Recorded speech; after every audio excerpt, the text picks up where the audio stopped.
आजम खान है टीम में। और अगर ये सभी खिलाड़ी अपनी लय में होंगे तो इस बार पाक टीम किसी भी विरोधी को बिखेरने में कोई कसर नहीं छोड़ने वाले, क्योंकि इस टीम की बैटिंग से लेकर फास्ट बॉलिंग ऑन पेपर काफी घातक नजर आ रही है। ये पाकिस्तान की टीम आई, मोहम्मद आमिर की हो गई है वापसी, इन 15 ने जगह बनाई। फखर जमान, हारिस राउफ, हसन अली, इफ्तिकार अहमद, इमाद वसीम, अब्बास आफरीदी, मोहम्मद आमिर टीम में वापस आए। इमाद और वो दोनों एक तरह से देखो पाकिस्तान की इनके फास्ट बॉलिंग जो है बेहतर हुई। आई थिंक ये तकरीबन वैसी फास्ट बॉलिंग है जो आपको 2022 में पाकिस्तान की दिख रही थी इन T20, जब राहुल द्रविड़ ने इनकी एशिया कप में बड़ी तारीफ भी की थी, बिकॉज वो सब वापस आ गए। सवाल यही है कि अब बाबर आजम की कप्तानी कैसी। बाबर आजम उस वक्त he was the supreme in command, is he still in command? I have. फिर वो मोहम्मद आमिर के आने के बाद, इमाद वसीम के आने के बाद, तो पाकिस्तान के पास एक तगड़ी टीम तो दिख रही है। मतलब अगर आप टीम वाइज देखोगे तो आपको लगेगा यार क्या तगड़ी टीम है।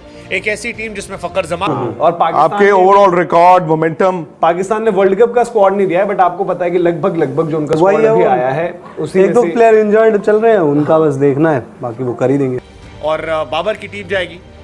पाकिस्तान की वैसे T20 टीम काफी स्ट्रांग टीम रही है। T20 वर्ल्ड कप 2024 में अब तो हो गया पक्का, पाक टीम में मोहम्मद आमिर को मिलेगा मौका। बाबर की कप्तानी में आमिर की होगी ग्रैंड एंट्री, घातक प्लेयर से सजी होगी ग्रीन आर्मी।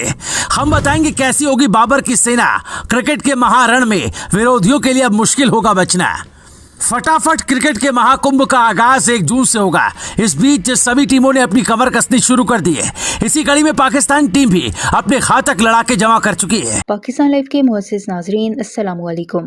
पाकिस्तान की ये टीम काफी खतरनाक दिखाई दे रही है। वर्ल्ड कप में भी अगर यही रही तो तबाही मचा देगी। नाजरीन, ये कहना है भारतीय मीडिया का, जो कि पाकिस्तान के इंग्लैंड और आयरलैंड के साथ सीरीज के लिए सिलेक्ट किए गए खिलाड़ियों पर काफी खौफ का शिकार है। और भारतीय एनालिस्ट और सहाफ़ी एक एक पाकिस्तानी प्लेयर का नाम लेकर उन पर तज्जिए कर रहे हैं। इस हवाले से विक्रांत गुप्ता का रद्द-ए-अमल भी सामने आया है। उनका इस हवाले से मजीद क्या कहना है, इस क्लिप में देखें। वीडियो में आगे बढ़ने से पहले मेरे चैनल पाकिस्तान लाइव को सब्सक्राइब जरूर करें ताकि आने वाली वीडियो अपडेट